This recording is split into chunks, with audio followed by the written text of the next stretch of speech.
Boa noite, meus irmãos. Que a paz de Jesus esteja em nossos corações. Estamos aqui, mais uma vez, reunidos para estudarmos o Evangelho de Jesus. Bom, iniciando, vamos pedir ao Ricardo, que faça aquela homenagem que a gente sempre faz ao nosso mentor, Padre Germano, com a música que ele recebeu por inspiração.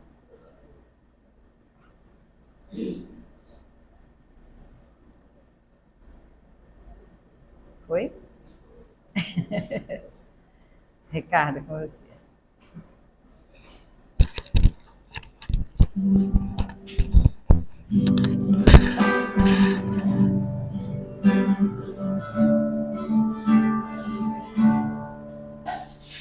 Padre Germano, olhai por nós, dai-nos a bênção do Senhor. Padre Germano, olhai por nós, mostre-nos o caminho do amor. Espírito simples, mas superior, seja como pra nos amparar. Espírito vivo e fundamental, Padre, seu amor é imortal. Nosso SEAP é uma dádiva de luz, de caridade, sempre em nome de Jesus. Padre Germano, nosso mentor, fonte de ternura e de amor. Padre Germano, nosso mentor, fonte de ternura e de amor.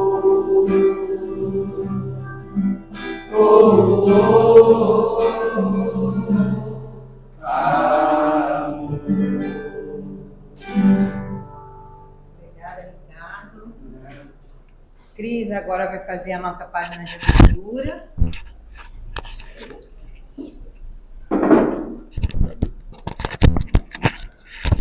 Boa noite a todos. A paz de Jesus esteja em nossos lares e nossos corações. É o capítulo 39 do livro Fonte Viva, do nosso querido Chico Xavier, pelo Espírito de Emmanuel. E diz: fé inoperante. Assim também a fé, se não tiver as obras, é morta em si mesmo. Está em Tiago 2, versículo 17. A fé inoperante é problema credor da melhor atenção em todos os tempos, a fim de que os discípulos do Evangelho compreendam com clareza que o ideal mais nobre, sem trabalho que o materialize, a benefício de todos, será sempre uma soberba paisagem produtiva. Que diremos de um motor precioso do qual ninguém se utiliza? De uma fonte que não se movimenta para fertilizar o campo? De uma luz que não se irradie? Confiaremos com segurança em determinada semente. Todavia, se não a plantamos, em que redundará nossa expectativa, se não em simples inutilidade? Sustentaremos absoluta esperança nas obras que a tora de madeira nos fornecerá, mas se não nos dispomos a usar o serrote e a plana, certo a matéria-prima repousará indefinidamente a caminho da desintegração. A crença religiosa é o meio, o apostolado é o fim. A celeste confiança ilumina a inteligência para que a ação benéfica se estenda, improvisando por toda parte, bênçãos de paz e alegria, engrandecimento e sublimação. Quem puder receber uma gota de revelação espiritual no ímã do ser, demonstrando o amadurecimento preciso para a vida superior, procure, de imediato, o posto de serviço que lhe compete em favor do progresso comum. A fé, na essência, é aquele embrião de mostarda do ensinamento de Jesus que, em pleno crescimento, através da elevação pelo trabalho incessante, se converte no reino divino, onde a alma do crente passa a viver. Guardar, pois, o êxtase religioso no coração, sem qualquer atividade nas obras de desenvolvimento da sabedoria e do amor, consubstanciados no serviço da caridade e da educação, será conservar na terra viva do sentimento um ídolo morto, sepultado entre as flores inúteis das promessas brilhantes. Bem, irmãos, na reflexão do texto, né, da fé inoperante, é muito bom, graças a Deus, a gente está sempre reunido, né, às terças e quintas aqui na casa, ouvindo as palavras de Jesus, os ensinamentos dos nossos amigos benfeitores, né, que nos pregam da nossa mudança, da nossa reforma íntima, né, da nossa mudança de pensamento, de atitudes. Então, o que a gente precisa de pôr em prática, né, a nossa obra, a nossa fé ativa, né? A gente já sabe dos ensinamentos de Jesus, do reforço dos ensinamentos dos Espíritos, então a gente precisa praticar a caridade. Não apenas caridade material, né? A nossa caridade espiritual. A gente se doar, né, o coração em ter uma escuta ativa, né? Escutar sem julgar é desafiador para nós todos os dias que estamos em aprendizado, mas que a gente precisa se doar de coração, de vontade, de ajudar, em ouvir, né? E primeiramente pensar como eu devo agir perante essa situação, né? Não é fácil, é desafiador, mas que a gente precisa pôr essa fé em dia, né? A gente precisa pôr em prática esse equilíbrio, essa paciência que Jesus tanto nos ensinou nos seus evangelhos e que são replicados pelos nossos queridos amigos benfeitores, né? Joana de Ângeles, que sempre nos mandam mensagens através do Divaldo para que a gente possa cultivar a paciência, a tolerância, a benevolência, né? A Bezerra de Menezes, que pede para que a gente fique sempre com esperança em Deus, em fé, e que a gente possa seguir sempre a cada dia o nosso querido exemplo e máximo exemplo de toda a humanidade, que é nosso Mestre Jesus. Que tenhamos toda uma boa noite de estudo. Obrigado. Obrigado.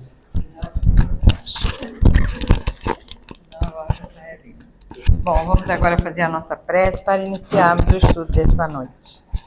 Nesse momento, elevemos o nosso pensamento ao alto, pedindo a Deus, nosso Pai Criador, a Jesus, nosso Mestre querido, a Germano, mentor espiritual desta casa, e toda a sua falange de trabalhadores, que nos envolvam com seus fluidos benéficos, com a sua luz, com a sua paciência, boa vontade e amor, para que possamos, nesta noite, recebermos tudo aquilo que precisamos. Primeiro, através do estudo. Segundo, através dos fluidos regeneradores, curadores, que iremos receber durante todo esse momento e depois, na hora dos passos. Pedimos à equipe responsável pela fluidificação das águas, que também, com certeza, já iniciou o seu trabalho, e coloque ali o remédio necessário para quem a trouxe. Que possamos também pensar naqueles irmãos que não conseguiram chegar até aqui nesta noite, alguns com problemas sérios, né? E que eles também, ligados à casa, recebam também todas as bênçãos que necessitam. Pedimos pelos tratamentos que são feitos aqui, né, dos irmãozinhos encarnados, dos desencarnados que também vêm à nossa casa, para ouvir, para estudar, mas também para serem tratados. Pedimos a Germano querido que envolva o nosso querido irmão Alexandre, para que ele possa ser intuído, inspirado e trazer o ensinamento que tanto precisamos nesta noite. E assim, então, pedimos a permissão para dar início aos estudos desta noite. Que assim seja, graças a Deus. E hoje estamos recebendo o nosso irmãozinho Alexandre, né? Primeira vez na nossa casa, agradecemos muito, eu que agradeço, por carinho, estar aqui. Vocês. Muito obrigada, tá, meu irmão? Então, fique à vontade, eu sei que você é dinâmico, fique à vontade aí como você quiser. Vamos combinar Senta ali, por Tá. gentileza. Com certeza. Deixa eu Vamos tirar. combinar que todo dirigente ou coordenador na palestra, ele fica sentado olhando para vocês. E ele perde muito do que está no quadro, não é? Então eu quero combinar com você, para você ficar aí. Eu quero fazer um outro comentário com relação ao que foi lido no início. Não foi combinado o texto inicial. A abertura foi do Fonte Viva, Chico e Emmanuel. Olha que interessante. Tiago diz assim: mostre-me tua fé sem obra, que eu te mostrarei a minha fé pelas minhas obras, visto que a fé sem obra é morta. Exatamente o que Francisco de Assis e Allan Kardec mostraram. A fé inoperante, a fé vazia, não é agradável a Deus. Deus trabalha o tempo inteiro, vocês já repararam isso? O tempo inteiro. Tudo no universo exerce a influência direta do Criador. Sempre foi assim, não é?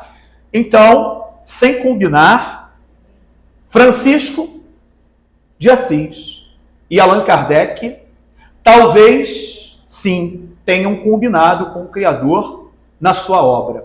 E vamos entender essa combinação. Eu ouço que o leite, quando ele estraga, ele se transforma em iogurte, mais nutritivo que o leite.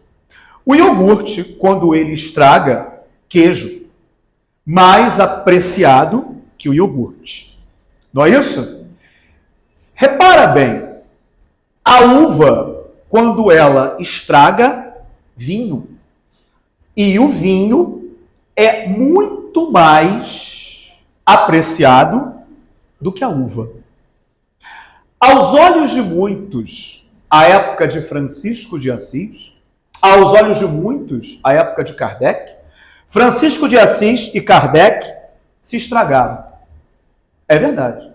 Aos olhos do pai de Francisco de Assis, ele havia se estragado. Aos olhos da igreja, Kardec havia se estragado. Aos olhos da ciência, Kardec havia se estragado.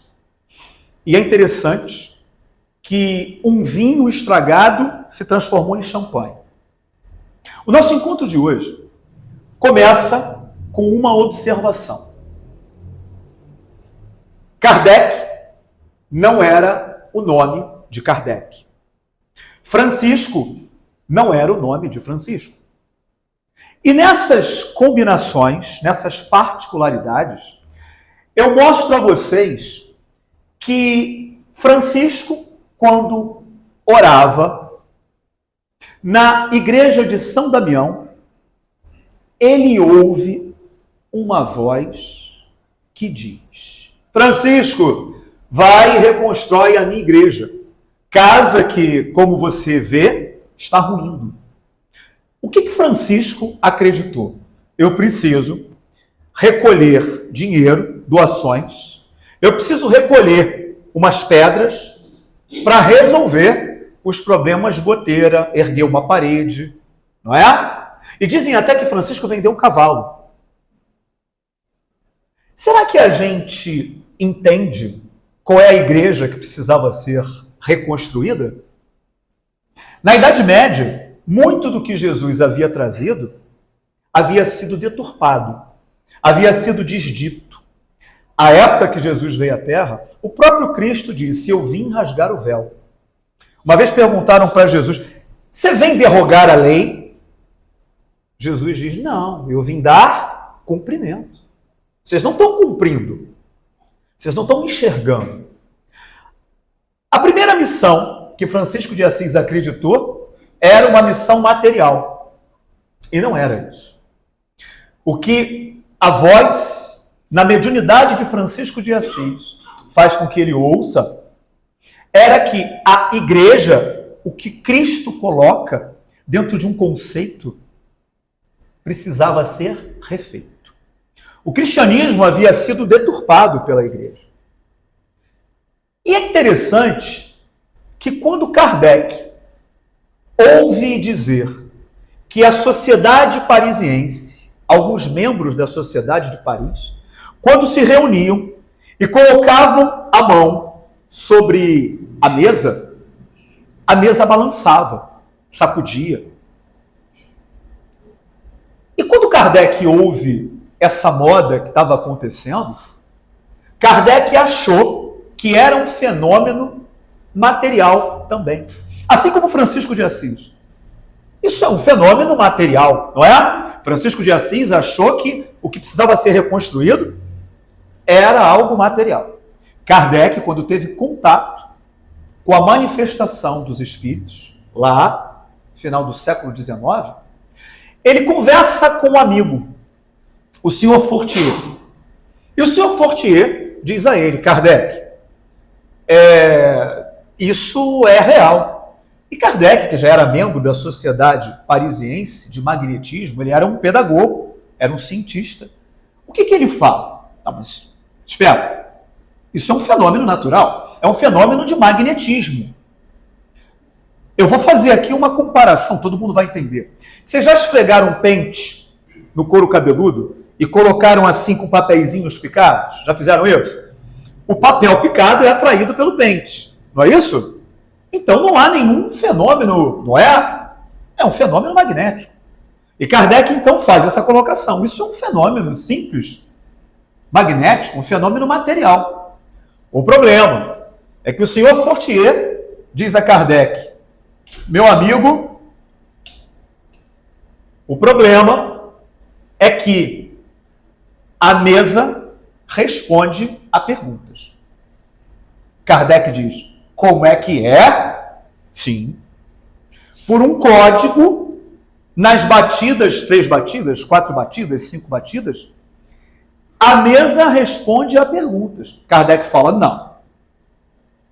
Um fenômeno físico, atuando dentro de um magnetismo, não pode haver um princípio inteligente.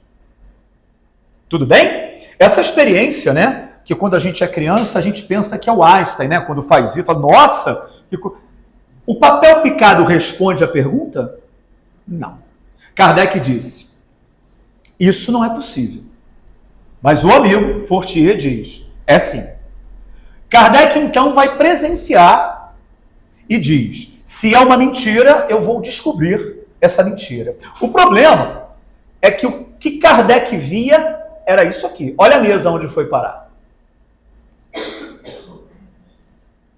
Uma foto da época. E não era só um fenômeno magnético. Tudo bem? Kardec, então, vai estudar sobre o que ele está enxergando.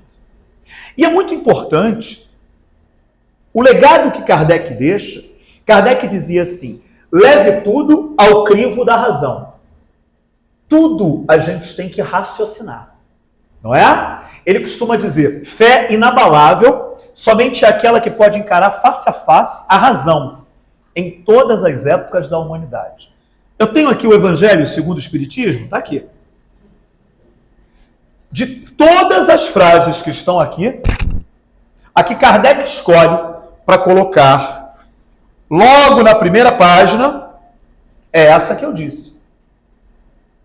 Kardec diz, fé inabalável, somente aquela que pode encarar face a face a razão em todas as épocas da humanidade. Significa dizer que se a tua fé não puder ser explicada, raciocinada, ela não é uma fé inabalável, ela é uma fé abalável. E é por isso que existem muitos céticos, muitos ateus, não é? Kardec era um cético.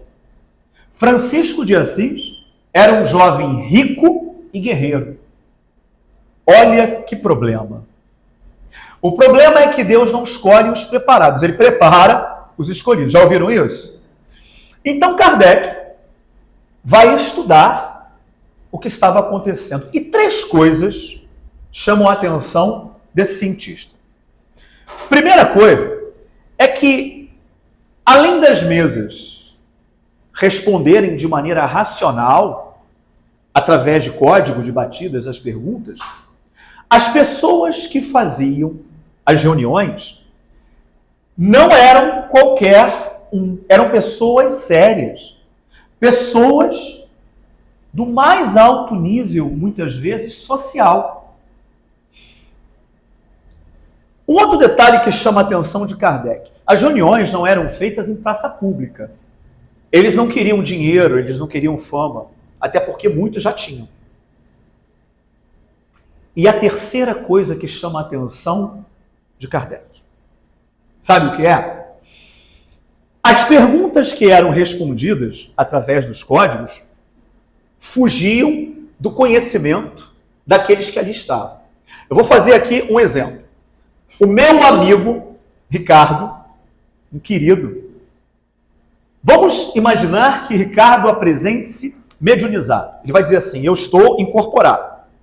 Eu vou fazer uma pergunta para a entidade que está ali incorporada, vamos dizer assim, do nosso amigo Ricardo. Eu vou dizer assim: qual era a idade que Mozart fez a sua primeira composição? E qual é a roupa que ele estava vestindo? E vamos supor que o Ricardo acerte. Nossa, ele realmente está mediunizado. Mas o Ricardo conhece música. Não é isso? Será que realmente é a entidade que está dizendo? Ou é o Ricardo? O que chamou a atenção de Kardec é que, quando as perguntas eram formuladas, as respostas não faziam parte de um conceito de conhecimento das pessoas que ali estavam. Kardec então diz: se é uma mentira, eu vou descobrir essa mentira. E ainda bem. E por falar em Kardec, vamos lá. O nome era Denisard Hippolyte Léon Rivail. Ele era filho de Jean-Baptiste Antoine Rivail. Ele era magistrado, o pai de Kardec. E Jean-Louis Duhamel nasceu em 3 de outubro de 1804, em Lyon, na França. Em Yverdon, na Suíça, onde ingressou no mais célebre instituto pedagógico de toda a Europa, o diretor era Jean-Henri Pestalozzi. Se a gente tiver aqui alguém que tenha uma formação em educação, eu não preciso dizer quem é Pestalozzi, quem foi Pestalozzi. Mas eu posso dizer que ele revolucionou o conceito de educar. Tudo bem? E ele foi professor de Kardec. Há uma carta que Pestalozzi escreve a um príncipe, rei, não sei se é da Prússia, me foge a lembrança agora, onde ele coloca assim: sinto-me como alguém a preparar algo novo. Sinto-me como um João Batista anunciando a chegada de algo grandioso. Olha que interessante. Essa carta é um documento. E é um documento que existe. Kardec, parece que ele estava sendo ali entregue nas mãos de um professor que tinha a função, já de no início da infância, levar o conceito de educação e moralidade. Aliás, Pestalozzi, ele junta crianças abandonadas em um velho mosteiro e educa essas crianças. Olha que interessante. Mas estamos falando de Kardec. Kardec se diplomou em 1818. Vamos fazer uma conta rápida, que eu sou péssimo em matemática. Ele nasceu em 1804. Ele se diplomou com quantos anos? Não ouvi. 14 anos. Eu, com 14 anos, ainda estava procurando uma maneira de dar beijo na boca.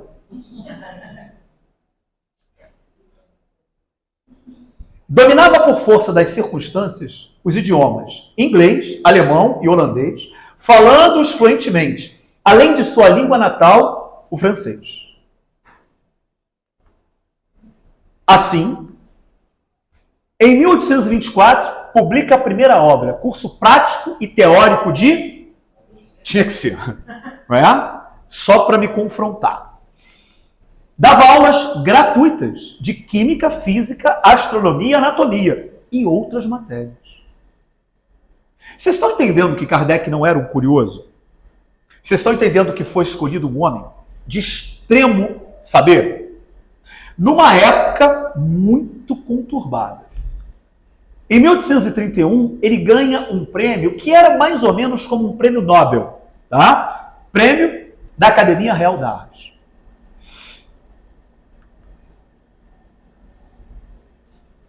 Passa a se interessar pelos problemas sociais e sua dedicação fez com que a imprensa da época, certa feita, lhe atribuísse o título de Homem Universal.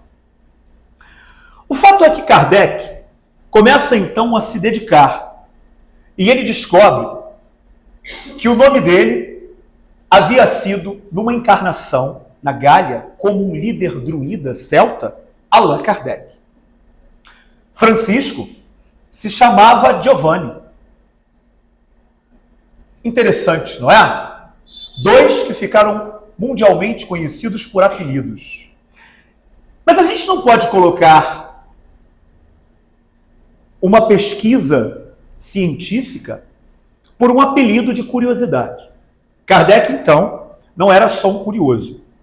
Aprofundando-se ao máximo sobre aqueles fenômenos, Kardec descobre que o que se manifestava ali era a alma ou espírito de homens que viveram entre nós e que abandonaram o corpo físico. Tudo bem? Num dos contatos, Kardec faz uma pergunta. Bom, se não é um fenômeno material, se não é só um fenômeno magnético, né, se há um efeito inteligente, há um princípio inteligente. Então, se há um princípio inteligente, você tem que ter um nome. Qual é o seu nome? A resposta que Kardec ouve: sou para ti o espírito da verdade. Ouviram bem o que eu disse? Uma médium, então, apresenta João 14. E Kardec vai fazer uma ponte. Olha o que Jesus anuncia um pouco antes de ser preso, numa mesa, comungando pela última vez encarnado os conhecimentos com os discípulos. Jesus faz uma promessa. Se vocês me amarem, vão guardar os meus mandamentos. E eu vou pedir, rogar ao Pai, e Ele vos dará outro Consolador, para que fique eternamente com vocês. Olha isso, o Espírito da verdade, a quem o mundo não pode receber, porque não vê nem o conhece. O que Jesus promete aqui? Primeiro, era preciso que houvesse uma sintonia. Se vocês me amarem, vocês vão guardar os meus mandamentos, não é? O que é a fé? A fé é confiança. Você confia no Ricardo? Sim ou não? Sim? Isso faz com que você tenha fé no Ricardo. Não é isso? A fé que você tem no Ricardo aproxima você do Ricardo. Sabe o que a fé faz? A fé é sinônimo de confiança. Quando você confia em alguém, você tem proximidade com esse alguém. O que Jesus coloca é que se nós tivéssemos fé, acreditássemos no que ele havia explicado, os laços se estreitariam. Sim ou não? E então, repara, eu vou pedir ao Pai e ele vos dará outro Paráclito, ou Consolador, para que fique eternamente com vocês, o Espírito da verdade, a quem o mundo, agora, na época de Jesus, não podia receber, porque não o conheceria, não o entenderia. Jesus, em João 16:12, disse assim: muito vos tenho a revelar, mas vós não podeis suportar. Olha que coisa. Ele disse que muito ele tinha para dizer, mas a gente não tinha o alcance para compreender. Eu digo sempre que conhecimento e sabedoria são coisas diferentes. Não é isso? Conhecimento é você saber que o tomate é uma fruta. Você sabia disso? Conhecimento é não se colocar tomate na salada de fruta. Naquela época, eles não tinham o conhecimento intelectual para entender o mundo espiritual. Então Jesus promete um outro consolador. E esse ficaria eternamente com a gente. O que significa isso? Jesus iria partir, não é verdade?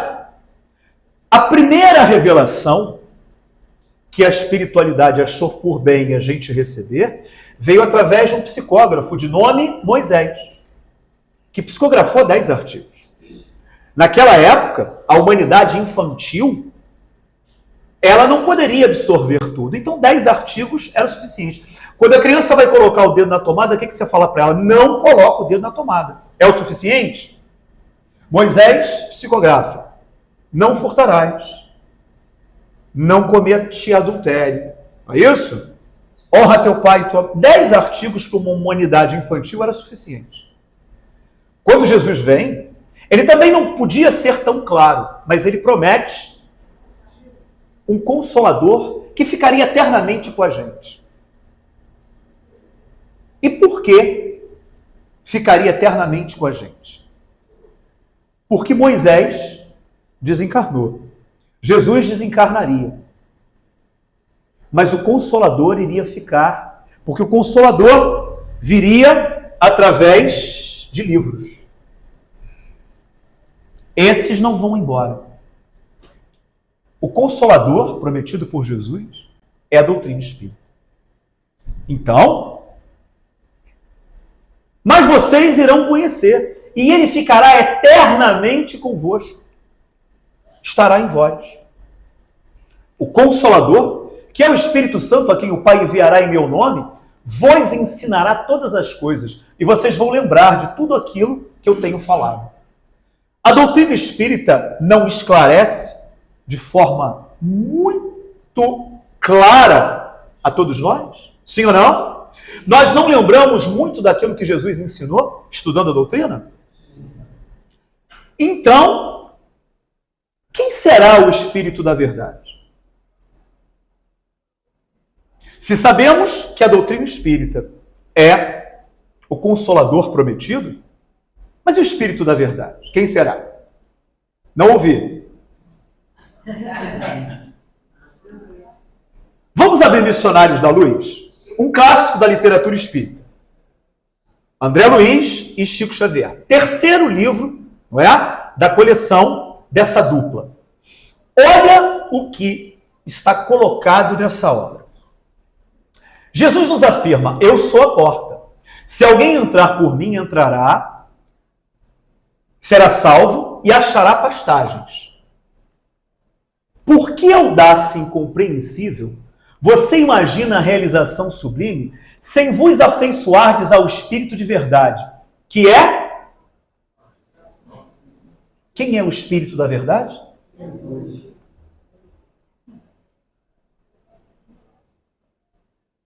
Mas Jesus já tinha dado essa cola para a gente. É que, vamos combinar, a gente às vezes não presta atenção. Eu sou o caminho...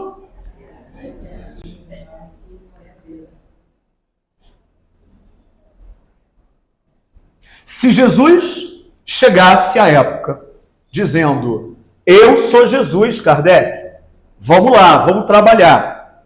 Vocês acham que alguém iria... Não, mas Jesus ali? Imagina. É? Não, não pode ser. Não é verdade? O fato é que, há muitos anos, Alexandre Dumas escreve Os Três Mosqueteiros.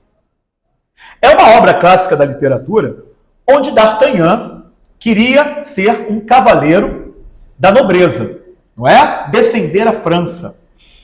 O problema é que D'Artagnan era muito jovem.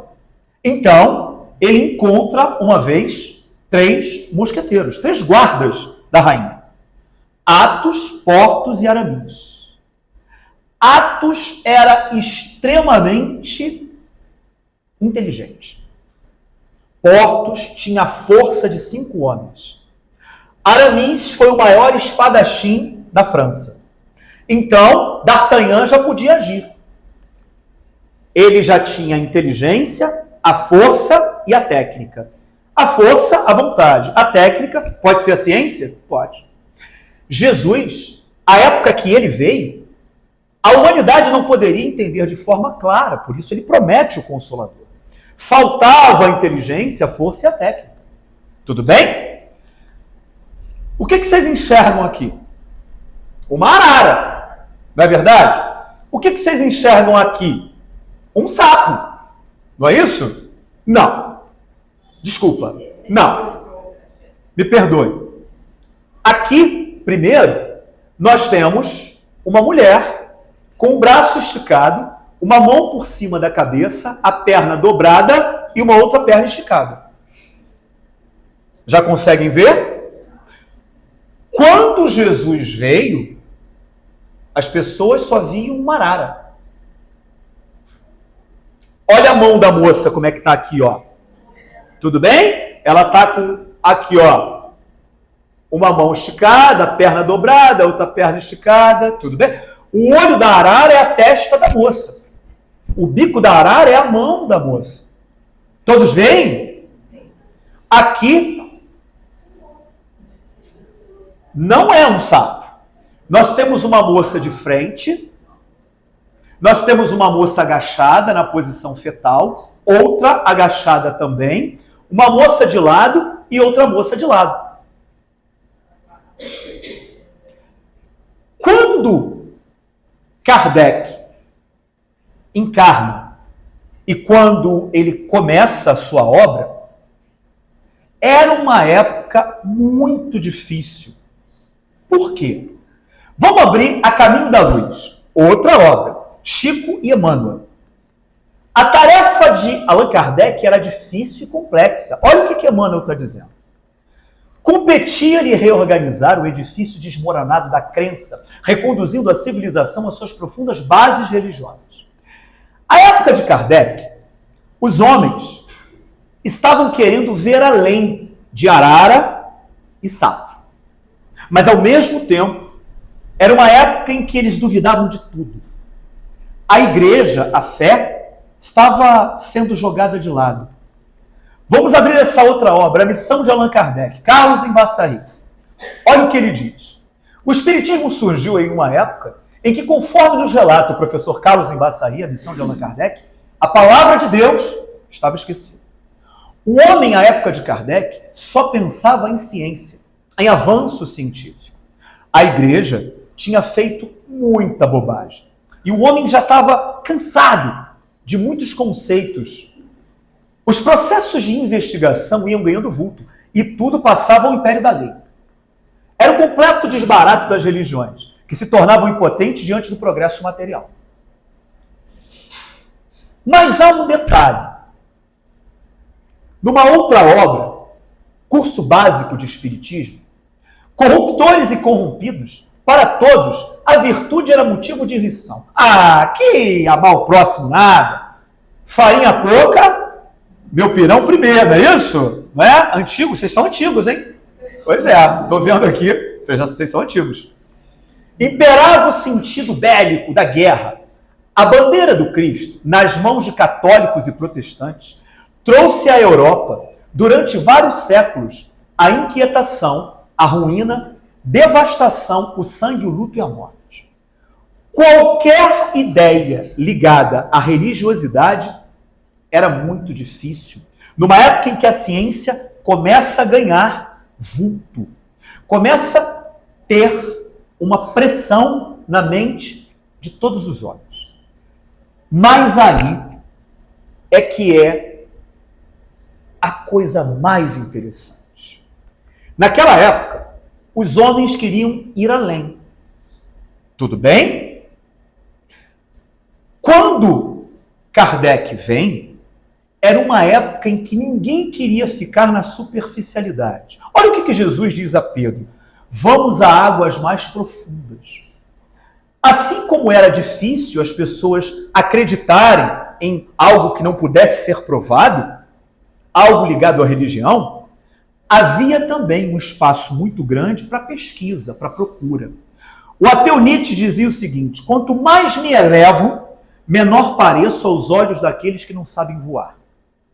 Muitos eram tidos como loucos. Por quê? Porque buscavam explicação para tudo. E foi excelente a época para a doutrina espírita. Eles queriam ir além, e foi o que Kardec fez. Assim, dessa forma, eles foram muito além do básico.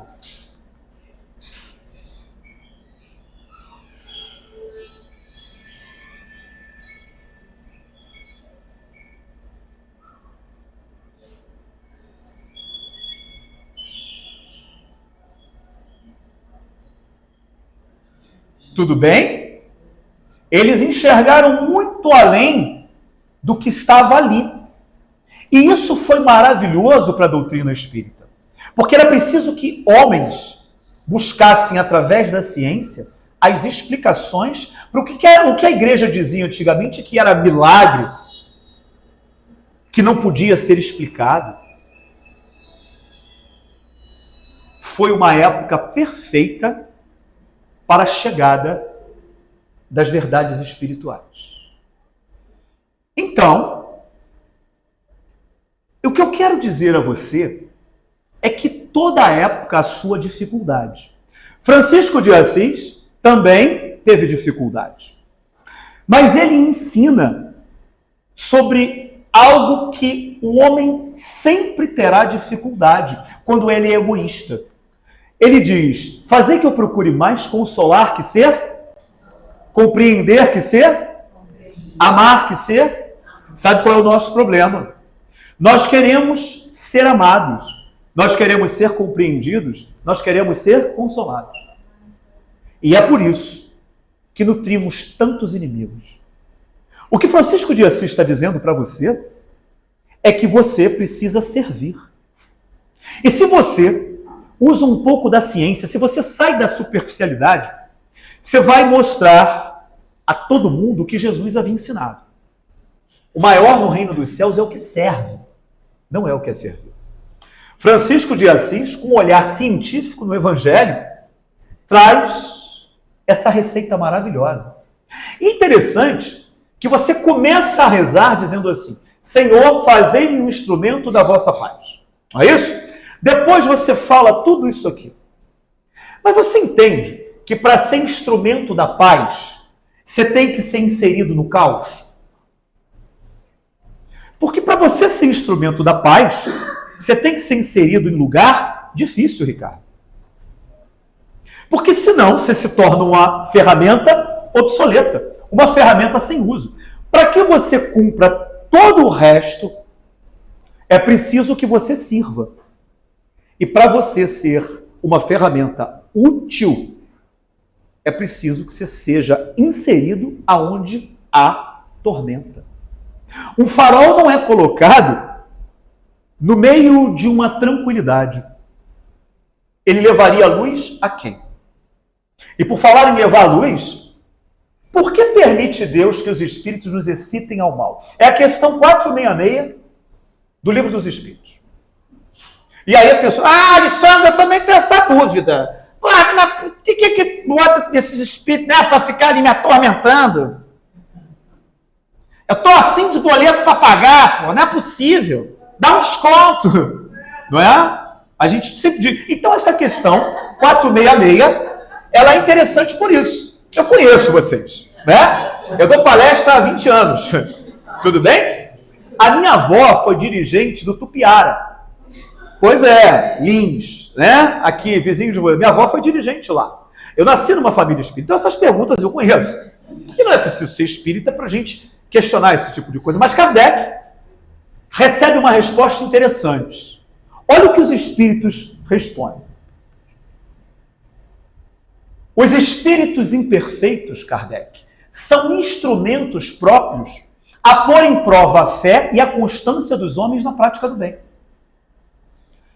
Entenda que os nossos obsessores são instrumentos da nossa paz. Sim ou não? Claro. Se você diz que está num plano de prova e expiação, quem é que prova você? Não ouvi. São os obsessores. Sim ou não? Então, os espíritos imperfeitos, e nós também somos espíritos imperfeitos, não é? Encarnados, eles são instrumentos da nossa paz. Porque se não for através da prova, como é que eu vou dizer ao alto que eu passei de ano? Eu vou dar uma pista para vocês. Eu dou aula do Evangelho segundo o Espiritismo também há muitos anos. Jesus diz assim: tu serás medido com a mesma medida que medires teu irmão. O que Jesus está dizendo para você? Que está no meu arbítrio como eu vou ser tratado pelo alto. Com serenidade ou com severidade? Depende de quem? De você.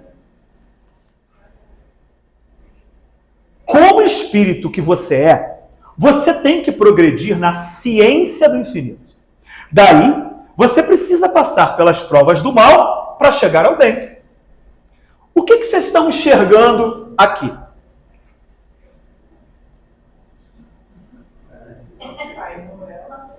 Hein? Papai Noel, mas do jeito que ele está, parece uma caveira. Pois é. Então, a gente pode entender que os espíritos imperfeitos nos trazem presente. E não é só dia 25 de dezembro.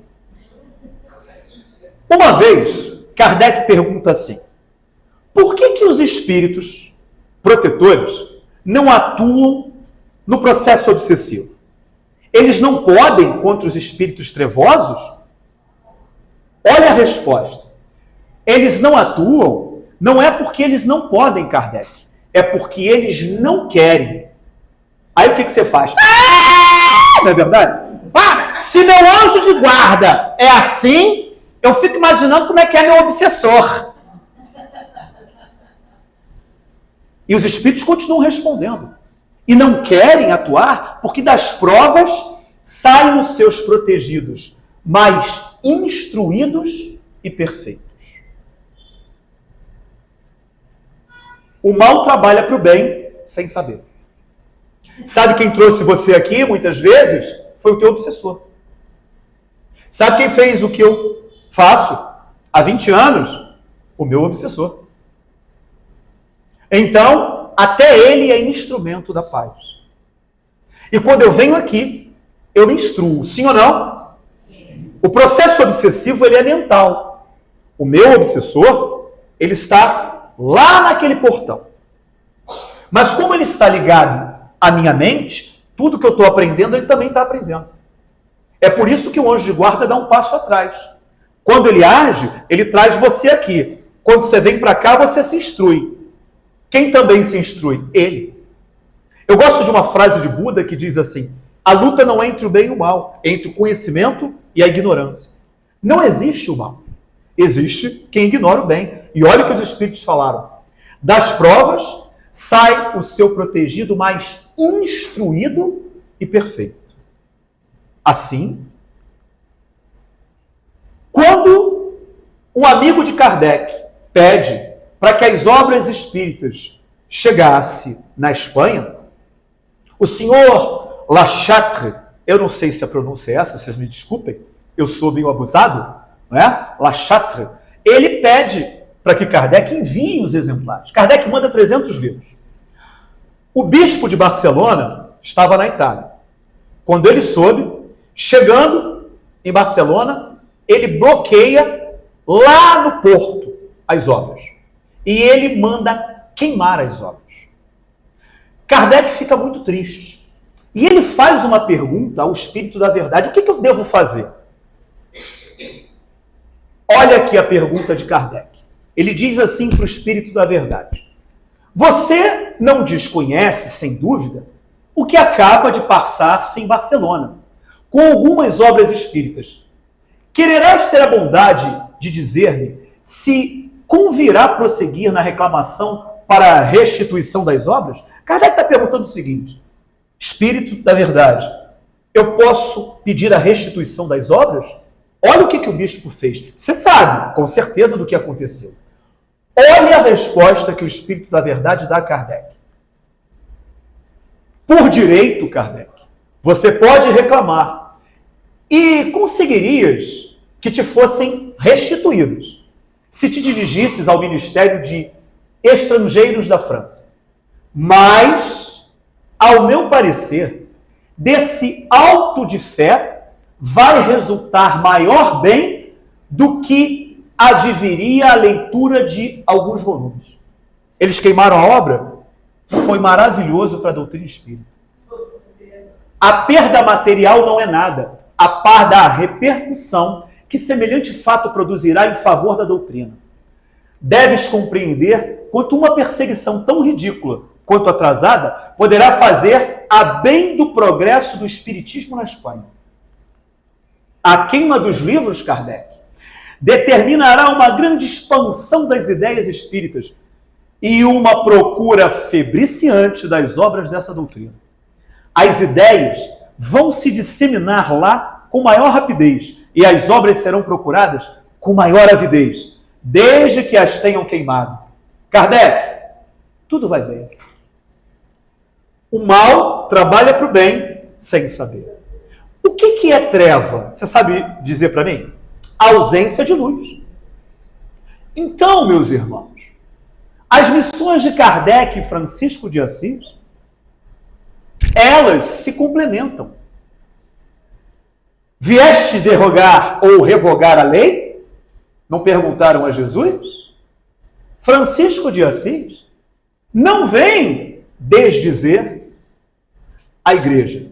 Ele vem fazer com que a igreja cumpra o que Jesus ensinou. O amor, o perdão, a caridade. Não é isso? Jesus disse, nada há de oculto que não venha a ser revelado. Está em Lucas 8,7. Kardec vem revelar, por meios científicos, a realidade do mundo que nos espera. Daquilo que fomos, daquilo que seremos. Então, a missão de Kardec e de Francisco de Assis, a mesma missão de Jesus. Quando Kardec teve o conhecimento da sua responsabilidade, olha o que o Espírito da Verdade diz a ele. Quando a hora soar, não se importe, somente alivie os vossos semelhantes e individualmente a vez de magnetizá-los, a fim de curá-los.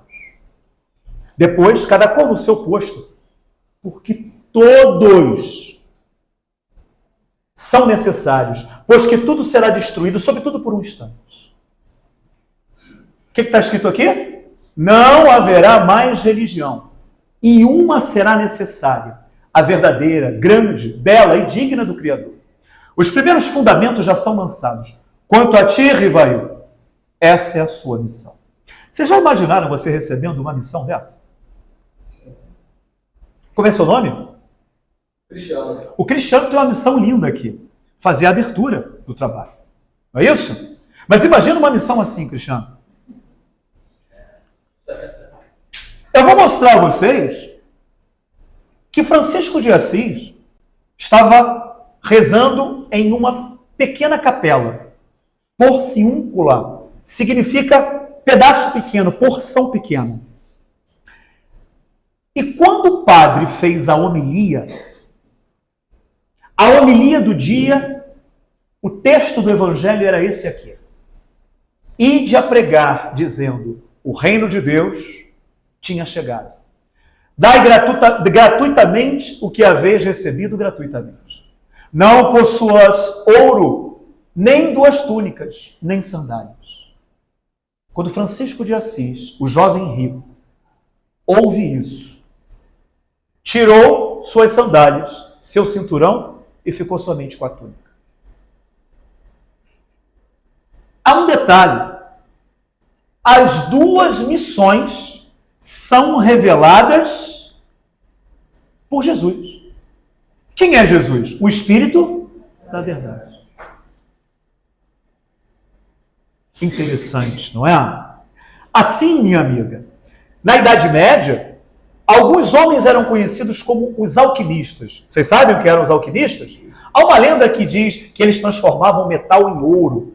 Os alquimistas foram os que iniciaram a química. Hoje a gente tem a farmacologia, a gente tem a química, graças a esses pesquisadores. E é interessante que eles usavam os elementos naturais com fórmulas para fazer suas poções, sua química, ou como na época diziam, sua alquimia. Há a lenda que eles, inclusive, conseguiam transformar metal em ouro. Vocês sabiam disso? Conseguiam transformar metal em ouro. Eu vou fazer uma pergunta. Como transformar coisas sem valor em coisas valiosas? Já pararam para pensar? Não? Antes de você me responder, o inimigo é algo sem valor? Você já viu que não. Pelo contrário. Não é? É na moenda que a cana doa o que ela tem de mais doce. Tudo bem? Pois é. E quando Dom Helder Câmara fala isso, eu lembro que o inimigo é muito valoroso. Mas, Alexandre, o inimigo destila vários venenos, não é? É verdade. O inimigo faz com que você se sinta ofendido, ele te traz tristeza, ele faz com que você erre muitas vezes, ele te deixa sem luz, o inimigo te causa dúvida, o inimigo traz a discórdia, o inimigo te deixa com ódio.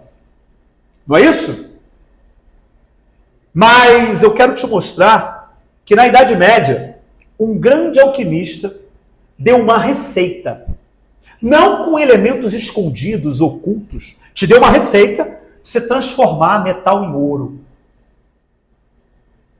Sabe quem era esse alquimista? Idade Média? Não! Vocês conhecem o nome dele. O nome dele é Francisco de Assis. E ele diz: Senhor, fazei-me um instrumento da tua paz. Onde houver ódio, que eu leve o amor. Onde houver ofensa, que eu leve o perdão. Onde houver discórdia, que eu leve... E ele deixa uma receita para que você transforme coisa aparentemente sem valor em coisas valorosas. Mas o problema é que nós queremos ser servidos. Não é? E aí, há um detalhe. A oração de Francisco de Assis, ela é colocada com antônimos. Quer ver? Onde houver trevas, que eu leve a luz. Palavras diferentes, antagônicas. Antônimos. Tudo bem? Onde houver dúvida, que eu leve a fé. Mas há uma frase que não é um antônimo. Que frase é essa? Não. As frases iniciais. Onde houver trevas, que eu leve a luz. Não é? Onde houver ódio, que eu leve o amor. Mas há uma frase que não é antônima. Onde houver, é onde houver. Vamos lembrar.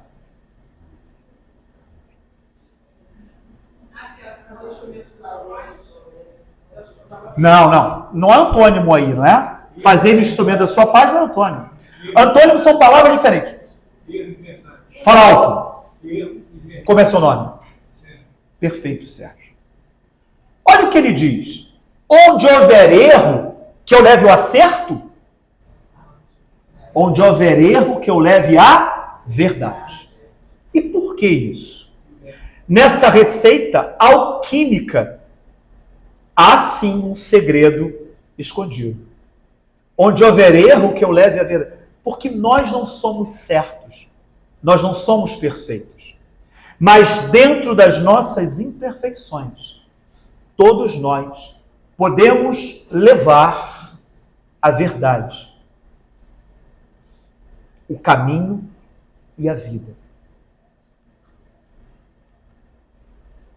Nenhuma de minhas ovelhas se perderá. Evolução. O reino de Deus está dentro de vós. Reforma íntima. Nada há de oculto que não venha a ser revelado. Não existem milagres. A doutrina espírita, através da explicação sobre os fenômenos, ela coloca a realidade. Ninguém entrará no reino do céu se não nascer de novo. Reencarnação. Profetas eram os médiuns. O que Jesus coloca, Kardec explica. Kardec era certo? Era perfeito? Não, mas ele pôde trazer a verdade no meio de tantos erros. A parábola dos bodes mostra que fora da caridade não há salvação. Kardec traz a verdade, mesmo não sendo perfeito. E para a gente começar a se despedir na noite de hoje, a parábola dos bodes, quando vier o Filho do Homem na sua majestade, vai separar uns dos outros, como o pastor que separa dos cabritos as ovelhas. E assim, porá as ovelhas à sua direita e os cabritos à esquerda. Então dirá o rei aos que hão de estar à sua direita: vinde, benditos de meu Pai, possuí o reino que vos está preparado desde o princípio do mundo. Jesus, na parábola, está dizendo que vai haver ali uma separação. Tudo bem? Porque tive fome e vocês me deram de comer. Eu tive sede e vocês me deram de beber. Precisava de alojamento e vocês me recolheram. Eu estava nu e vocês me cobriram. Eu estava doente e vocês vieram me ver. Eu estava preso, vocês vieram me visitar. Então, os eleitos, os que foram escolhidos, vão perguntar: olha o que Jesus está contando na parábola. Senhor, quando é que nós te vimos faminto e te demos de comer? Ou com sede e te demos de beber? Quando é que te vimos sem casa e te recolhemos? Ou nu e te vestimos? Quando é que te vimos doente ou na prisão e te fomos ver? Quando te vimos enfermo ou na prisão e fomos te ver? Olha o que Jesus diz que o rei responderá.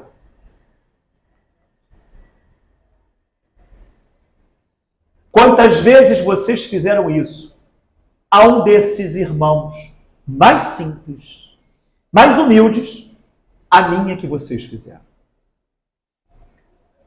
Qual foi a ideia que fez com que uns fossem eleitos e outros não? Uma palavra: caridade. Então Kardec enxergou bem. Fora da... Porque é a única coisa que nos eleva. Assim como Paulo também enxergou muito bem. Entre a fé, a esperança e a caridade, a mais excelente é a caridade. Então, meus irmãos, Francisco de Assis traz o manual da caridade. Sem esse manual, não haverá quem haja de ser eleito, escolhido. Tudo bem? Um homem chega à frente de uma muralha e o que ele queria era conversar com o Papa. Os guardas, naquela época, olharam para aquele mendigo e riram. Você quer uma audiência com o Papa? Roupas surradas, pés descalços. O homem disse: sim, eu gostaria que ele me recebesse. Ora, não passa de um mendigo? E o homem respondeu: mas Jesus, quando veio à terra, não caminhava como eu caminho? Também não foi tido como mendigo? Essa casa não é a casa do representante de Deus na terra, o Papa? Os homens, então, pensaram em algo que, vamos combinar, há muito tempo eles não tinham pensado. Mas se calaram. O homem, então, o mendigo, ficou esperando. 1, 2, 3, 4. Até que os homens viam a insistência daquele mendigo. Chegaram um dia, chutaram aquele homem que no frio da Europa não arredava o pé. E eles disseram: você é louco! E o homem disse: Senhor, eu só gostaria de ver o representante de Deus. Você é louco. O mendigo então diz: pode me dar um pergaminho para que eu escreva algo? Sabes escrever? E o mendigo disse sim. Os homens, então, querendo debochar daquele mendigo, pegaram um pedaço de papel e entregaram ao mendigo. Ele, com um pedaço de carvão, escreve um texto. Essa história diz que ele entrega aos guardas. Os guardas não sabiam ler nem escrever. Eles ficam olhando aquele papel e viam que ali realmente haviam palavras. Eles levam ao superior. O superior leva ao chefe da guarda. O chefe da guarda leva ao cardeal. O cardeal apresenta o papel ao Papa. O Papa, quando abre o papel, estava escrito isso aqui. Não queiram guardar para vocês tesouros na terra, onde a ferrugem e a traça os consome, e onde os ladrões os desenterram e roubam. Mas guardem para vocês tesouros no céu, onde não os consomem a ferrugem nem a traça, e onde os ladrões não o desenterram nem roubam. Porque onde está o teu tesouro, aí estará também o teu coração. Aonde você está colocando a tua energia, os teus valores? O papel continuava. Não andeis cuidadosos, preocupados da vossa vida, que comereis, nem para o vosso corpo que vestireis. Não é mais a alma do que a comida, e o corpo mais do que o vestido? Olha para as aves do céu. Elas não semeiam nem cegam, nem fazem provimentos nos celeiros. Contudo, o vosso Pai Celestial as sustenta. Porventura você não é muito mais do que essas aves? Qual de vós pode aumentar um côvado o seu tamanho com as tuas preocupações? Por que você anda tão preocupado pelo vestido? Considerai como nascem, crescem os lírios do campo. Eles não trabalham nem fiam. E digo a vocês que nem Salomão, em toda a sua glória, se cobriu jamais como um desses lírios. Pois se ao feno do campo, que hoje é e amanhã é lançado no forno, Deus veste assim, quanto mais a vocês, homens de pouca fé. Para que tanta preocupação? Tanto egoísmo? Não fique aflito dizendo o que comeremos, o que beberemos, ou com o que nos cobriremos. Porque aqueles que acreditam em muitos deuses é que se cansam por essas coisas. E o final do pergaminho. Porquanto vosso Pai sabe que tendes necessidade de todas essas coisas. Busca primeiro o reino de Deus e a sua justiça.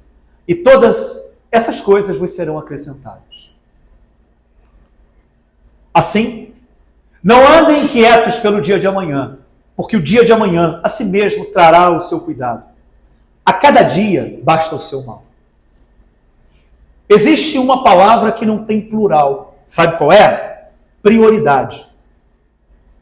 Parabéns a vocês que colocaram a prioridade estar nessa casa, aprendendo.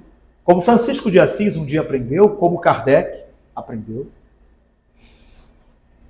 Quando o Papa lê esse pergaminho, Mateus 19, 21, 25, 34, o Papa entende o recado que o mendigo queria dar a ele.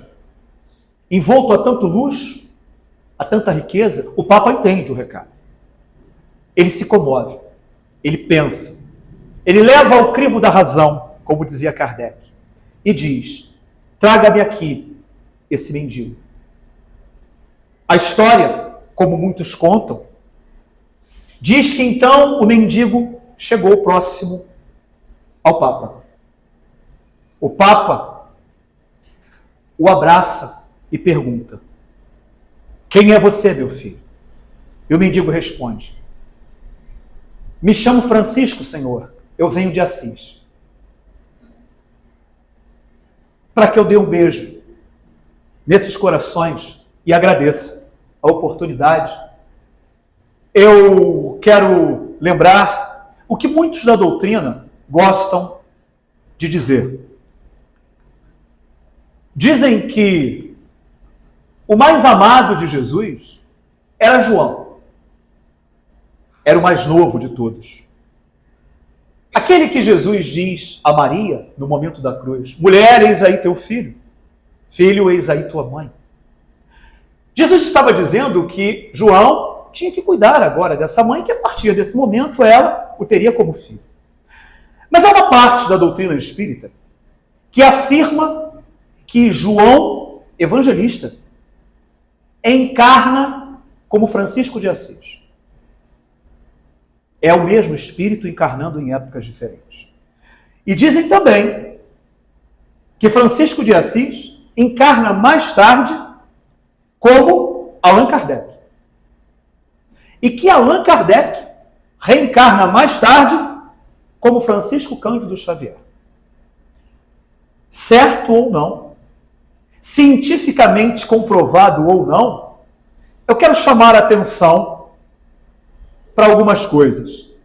Vamos combinar, olha aqui. Jesus, quando aparece para os discípulos, algum tempo depois do seu desencarne, Pedro faz uma pergunta a Jesus. João se aproxima e Pedro diz assim: mestre, e desse, o que será feito? Jesus diz assim: que te importa se eu te disser que eu quero que ele fique até eu voltar? O que é a volta de Jesus? Francisco de Assis vem na missão de reconstruir os conceitos do Cristo na Idade Média, não é isso?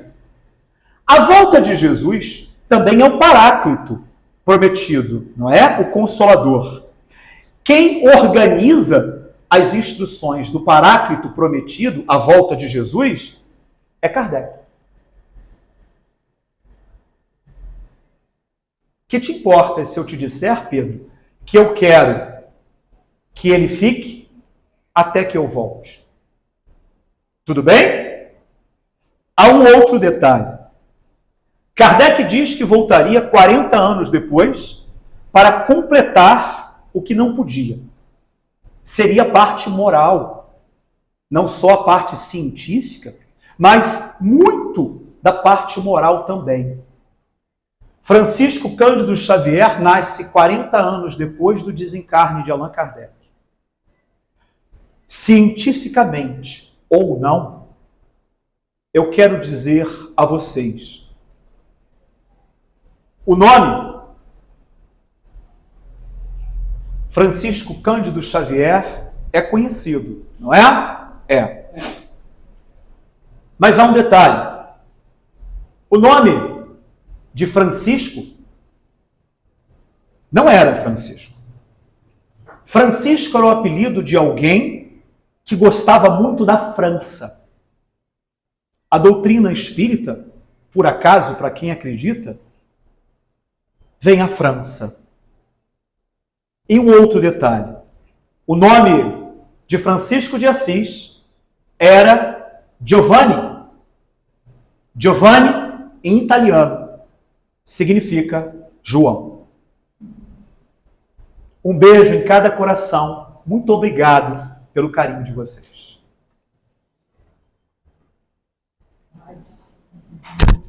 Nós é que te agradecemos, meu irmão.